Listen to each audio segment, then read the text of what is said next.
नमस्कार दोस्तों। आपने हॉलीवुड की वह फेमस फिल्म 300 तो देखी ही होगी, जिसमें स्पार्टा नामक एक देश के 300 बहादुर सैनिक अपने राजा लियोनार्डस के नेतृत्व में पर्शियन साम्राज्य की लाखों की सेना से भिड़ जाते हैं। यह युद्ध आज से 2500 साल पहले हुआ था। पर यदि मैं आपसे कहूं कि भारत में भी एक ऐसा ही युद्ध हुआ था आज से लगभग 360 साल पहले, तो क्या आप इस बात को सच मानोगे? पर दोस्तों, यह सच है। 13 जुलाई 1660 को भारत में भी एक ऐसा ही युद्ध हुआ था। बिल्कुल इसी तरीके का हुआ था। बस आप स्पार्टा के सैनिकों की जगह मराठा सैनिकों को रख दीजिए। वैसे तो इस युद्ध में मराठाओं के वीर 300 सैनिक थे एक तरफ, जिनमें सबसे प्रमुख थे बाजी प्रभु देशपांडे। तो आइए दोस्तों, आज की इस वीडियो में हम यह जानते हैं कि बाजी प्रभु देशपांडे कौन थे और यह युद्ध किन परिस्थितियों में हुआ था।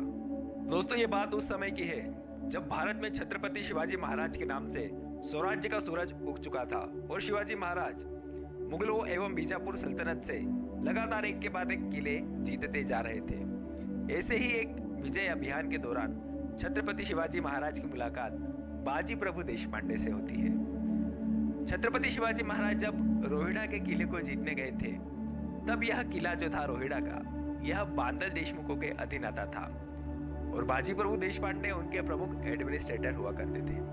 तो जो शिवाजी महाराज का युद्ध होता है, तब बाजी प्रभु और शिवाजी महाराज दोनों अलग अलग खेमों में हुआ करते थे। जब शिवाजी महाराज इस किले को जीत जाते हैं, तब बाजी प्रभु शिवाजी महाराज की जो पर्सनालिटी है, उनका जो नेतृत्व क्षमता है, उनके जो विचार है स्वराज्य को लेकर, उससे बड़े प्रभावित होते हैं और वह छत्रपति शिवाजी महाराज के स्वराज्य के अभियान में उनके साथ हो जाते हैं। अब जब मराठों की शक्ति इस तरह से बढ़ रही थी, तो मुगल और बीजापुर रियासत, जिनके संबंध थोड़े खट्टे मीठे थे, वह एक हो जाते हैं मराठों को रोकने के लिए।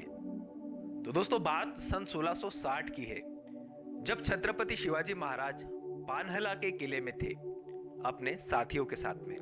अब इस किले को जो मुगल और निजाम की सेना थी, वह चारों तरफ से घेर लेती है और यहाँ से जाने वाले सभी रास्तों की भी घेराबंदी कर देती है।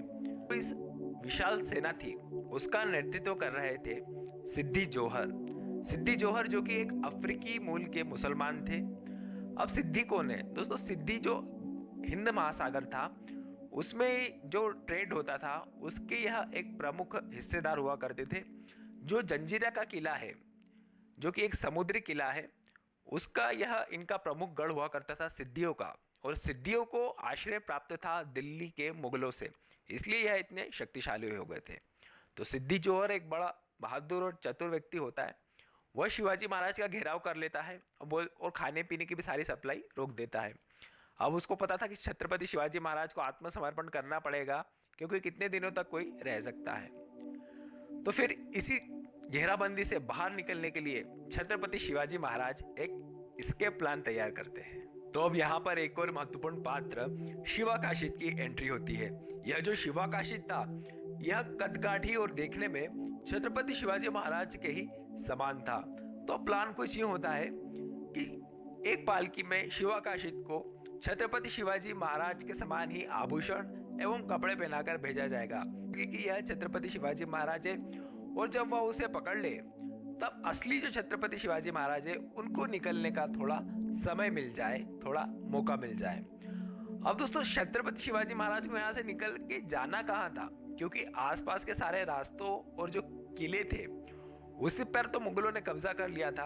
तो छत्रपति शिवाजी महाराज 70 किलोमीटर दूर एक विशालगढ़ नाम का फोर्ट था, वह सुरक्षित था इस एस्केप प्लान के लिए। तो छत्रपति शिवाजी महाराज और उनके साथी आपस में चर्चा करके इसे ही सिलेक्ट करते हैं। अब इस प्लान को अंजाम देना था दिन में नहीं, रात के घटाटोप अंधेरे में, जबकि तेज बारिश का मौसम था, जुलाई का महीना था।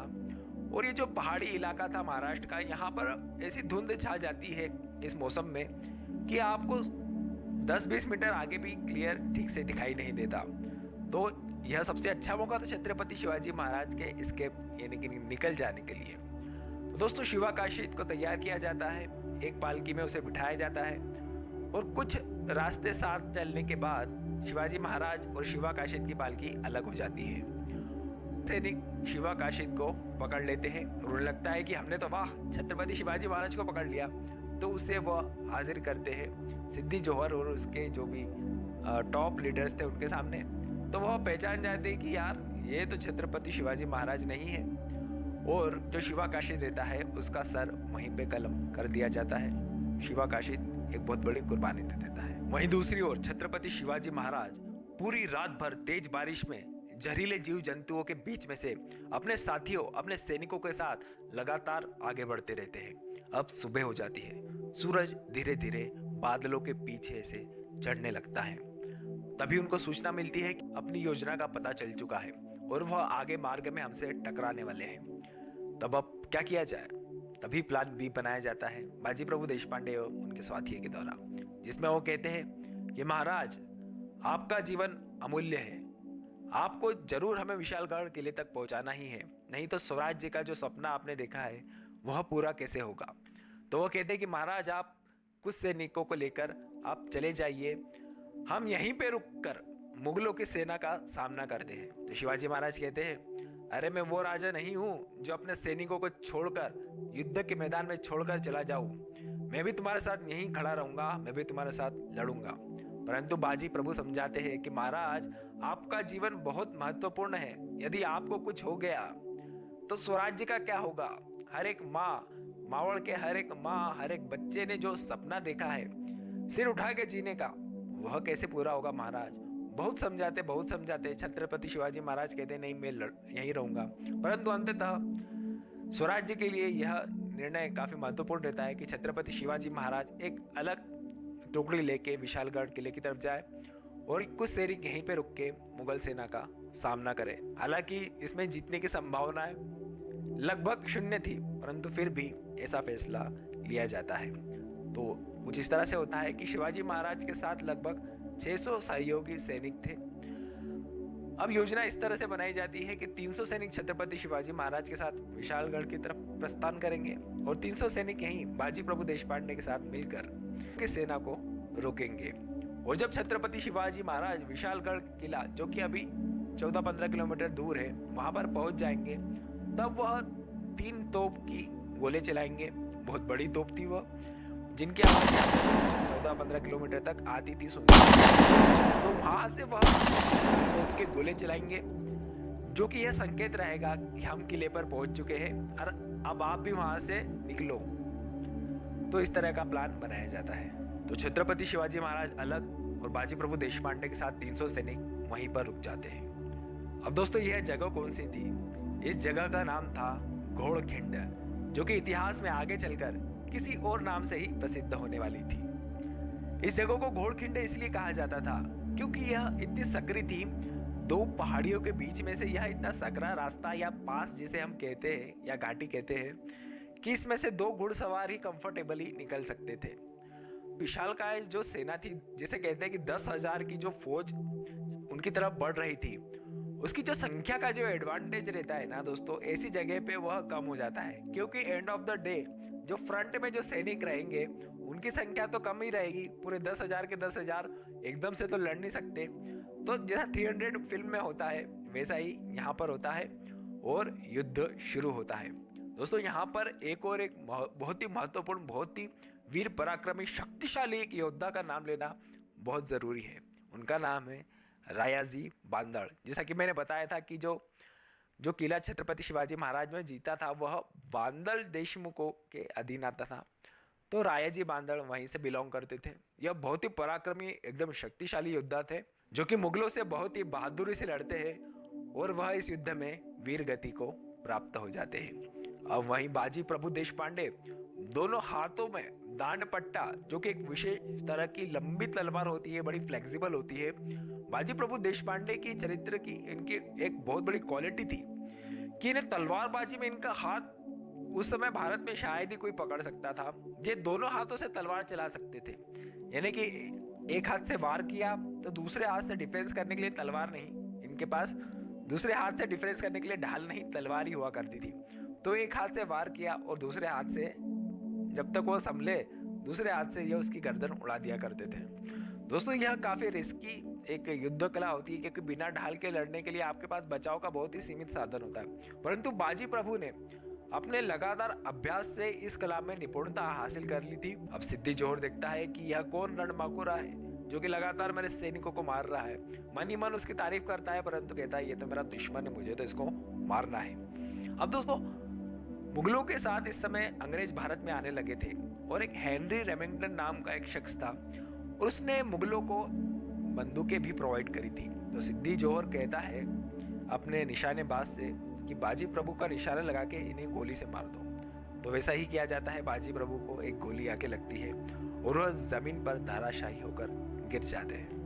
अब दोस्तों, वहीं दूसरी तरफ छत्रपति शिवाजी महाराज बहुत तेजी से विशालगढ़ दुर्ग पर तो पहुंच जाते हैं, परंतु वहां पर पहले से ही मुगलों के सहयोगी सूर्यराव सुर्वे और जसवंत राव दळवी बैठे हुए रहते हैं और इनसे शिवाजी महाराज का युद्ध होता है। बड़ा घमासान युद्ध होता है और जिसमें छत्रपति शिवाजी महाराज की विजय होती है और वह विशालगढ़ दुर्ग में प्रवेश कर जाते हैं। अब वहीं यहाँ पर बाजी प्रभु देशपांडे अचानक से एक दिव्य प्रभाव से वह उठ खड़े होते हैं गोली लगने के बावजूद। उन्हें याद आती है अपने वचन की जो कि उन्होंने छत्रपति शिवाजी महाराज को दिया था कि मैं आखिरी सांस तक लड़ूंगा और हार नहीं मानूंगा। जब तक आप किले पे नहीं पहुंचोगे मैं यहाँ पे मुगलों को रोके रखूंगा, उनसे लड़ता रहूंगा।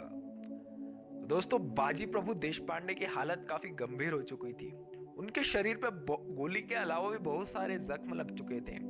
उनके इतना खून बह चुका था कि अब उनमें काफी कम शक्ति थी, परंतु पता नहीं फिर भी वह तलवार लेके मुगलों को रोकने में सफल होते हैं। तभी उनको वह 3 ध्वनियां सुनाई देती है जिसका वह इंतजार कर रहे थे। विशालगढ़ दुर्ग में पहुंचने में छत्रपति शिवाजी महाराज को युद्ध में काफी समय लग जाता है, परंतु जैसे ही वह दुर्ग में जाते हैं सबसे पहले वह तोप चलाने का ऑर्डर देते हैं। 3 तोप चलाई जाती है और जब यह ध्वनि बाजी प्रभु देशपांडे और वहां पे जो भी जिंदा बचे घायल अधमरे मराठे थे उनके कानों में जब यह ध्वनि जाती है तो मानो उनको मोक्ष की प्राप्ति हो गई हो, ऐसा उनको आभास होता है। और बाजी प्रभु छत्रपति शिवाजी महाराज को आखिरी सलाम, आखिरी मुजरा करते हैं और हर हर महादेव का नाम लेते हुए बाजी प्रभु वीर गति को प्राप्त हो जाते हैं। अब दोस्तों, इस घटना के बाद आप छत्रपति शिवाजी महाराज की महानता देखिएगा कि वह इस युद्ध में मारे गए सैनिकों, खासकर बाजी प्रभु देशपांडे के पैतृक गांव जाते हैं कसाबे सिंध, जो कि पुणे के भोर में पड़ता है। वहां पर जाकर वह उनके परिवार वालों को सांत्वना देते हैं, उनके सुख दुख बांटते हैं और कुछ आर्थिक सहायता भी उन्हें प्रदान करते हैं। और क्योंकि यह जो घोड़खिंड का क्षेत्र था इसको वीर मराठों ने अपने रक्त से पावन करा, पवित्र करा, तो इस जगह का नाम घोड़खिंड से बदलकर पावन खिंड रख दिया जाता है, यानी कि पवित्र भूमि रख दिया जाता है। अब दोस्तों, ऐसी क्या बात थी छत्रपति शिवाजी महाराज में कि उनके लिए लोग अपनी जान देने को तैयार थे? ऐसी क्या खासियत थी?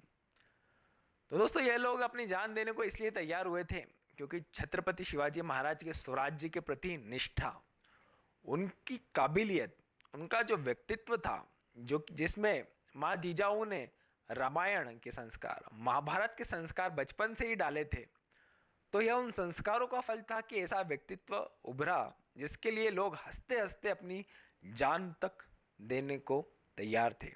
तो दोस्तों, जब लोग देखते हैं कि छत्रपति शिवाजी महाराज में वो क्षमता है, इनमें वह क्वालिटी है, इनके लीडरशिप में इतना सशक्त नेतृत्व है इनका कि हमको मुगलों के सैकड़ों वर्षों के गुलामी का अंधकार जो है, जिसमें ना तो हम हमारे धर्म का ठीक से पालन कर सकते हैं, ना ही अपनी संस्कृति का ठीक से पालन कर सकते हैं, उससे हमें मुक्ति मिलेगी, हमें सर उठा के चलने का अधिकार मिलेगा, हमारी माताओं और बहनों की इज्जत की रक्षा होगी, हम अपने धर्म का पालन कर सकेंगे। तो लोगों को यही, इसी स्वप्न जो शिवाजी महाराज ने देखा था, इसी के कारण लोग उनके पीछे चल पड़े थे। दोस्तों, इस विषय पर एक बहुत अच्छी फिल्म मराठी भाषा में बनी है जिसका नाम था पावनखिंड। परंतु यदि आप हिंदी में देखना चाहते हैं तो आपके लिए एक बहुत अच्छी फिल्म आने वाली है जिसका नाम है हर हर महादेव, जिसमें शरद केळकर बाजी प्रभु देशपांडे की भूमिका निभा रहे हैं। तो जब भी ये फिल्म टॉकीज में रिलीज हो आप इसे ज़रूर देखिएगा। आज की वीडियो में बस इतना ही, मुलाकात होगी आपसे नेक्स्ट वीडियो में। धन्यवाद।